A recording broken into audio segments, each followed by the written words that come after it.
It began in the dimly lit corridors of Maxwell Air Base. The night shift was silent, except for the rhythmic sound of a mop sliding across the polished floor. The janitor, Ethan Cole, worked quietly, humming a tune only he seemed to know. His worn uniform bore stains and patches from years of labor, but his eyes carried something deep. A sharpness, a quiet discipline that didn't quite fit the life he was living. Most soldiers didn't notice him. They saw just a man with a mop, someone invisible. But Ethan had been used to that for years. After his wife's sudden death in an overseas relief mission, he gave up everything, his research, his teaching career, his dreams, to raise his 6-year-old daughter, Lily, alone. He took the janitorial job simply because it was stable, close to her school, and offered medical benefits. He never complained, never bragged, just worked, smiled politely, and went home to read bedtime stories in 6 different languages: French, Spanish, German, Mandarin, Russian, and Arabic, because that's what Lily loved most. One morning, while wiping down the cafeteria tables, Ethan overheard 2 pilots struggling to communicate with visiting officers from Germany. He paused for a second, then spoke softly in fluent German, bridging the conversation. Everyone froze. The pilots stared, stunned. One laughed, thinking it was a coincidence, but when the Russian advisor arrived a few hours later, Ethan switched seamlessly to Russian. Then Mandarin. Then Arabic. By lunchtime, word had spread across the base: the janitor speaks 9 languages. But nobody knew how. That evening, while the sun burned orange behind the hangars, General Amanda Reeves, the only female 4-star general in the region, called him into her office. She had heard the rumors but didn't believe them. She was known for her fierce discipline and zero tolerance for exaggeration. Her eyes, sharp and commanding, scanned Ethan from head to toe.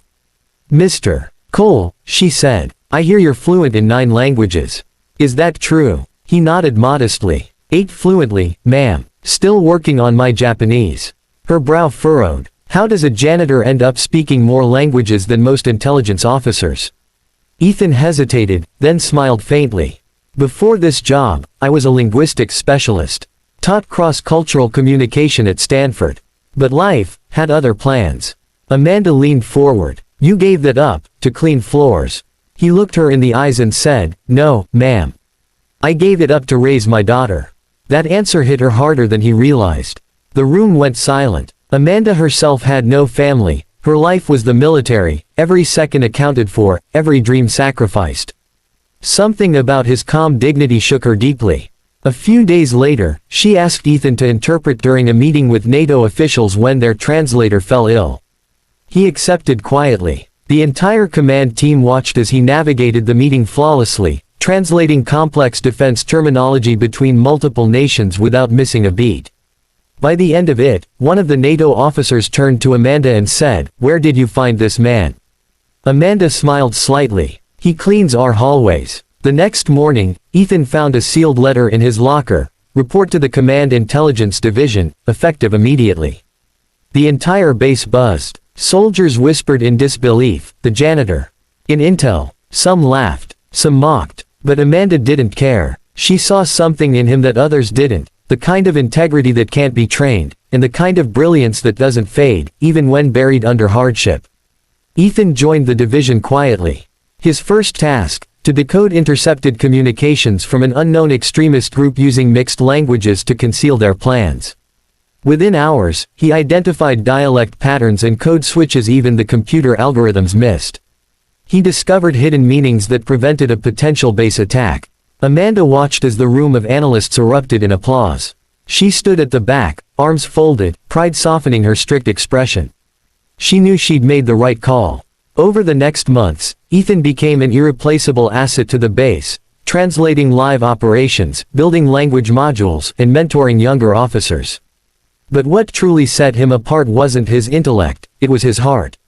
He never sought promotion, never demanded recognition. Every evening, no matter how critical the mission, he rushed home by 7 p.m. sharp, to help Lily with her homework and tuck her into bed.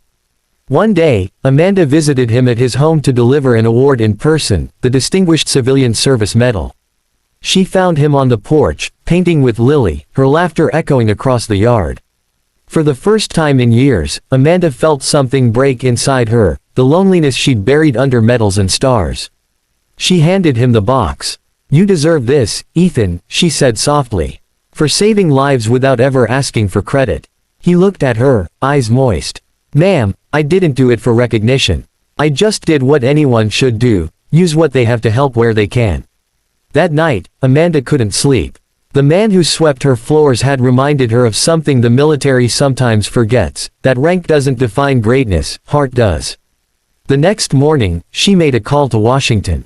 Within weeks, Ethan Cole was appointed as the head of linguistic intelligence training, a civilian position created just for him. His salary tripled, but he still carried his old janitor's badge in his wallet, a reminder of where he came from. On the day of his promotion ceremony, he stood at the podium in front of the entire base, holding his daughter's hand. Amanda introduced him personally, saying, "Ladies and gentlemen, today we honor not just intelligence, but humility.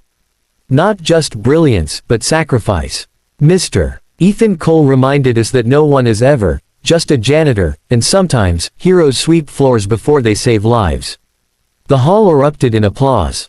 Even hardened officers wiped their eyes. And somewhere in the crowd, Lily whispered proudly, "That's my dad." As the national anthem played, Amanda looked at Ethan one last time, her voice cracking as she said, "You didn't just change this base, Mr. Cole, you reminded us all what service truly means. So if you're watching this right now, feeling overlooked, underestimated, or unseen, remember Ethan Cole. You don't need a title to matter. You don't need a uniform to be great. The world may not see your worth today, but someday, it will. And when that day comes, your story might just inspire millions too. If this story touched your heart, hit that like button, share it with someone who needs hope today, and subscribe for more real stories that remind us, greatness can come from anywhere.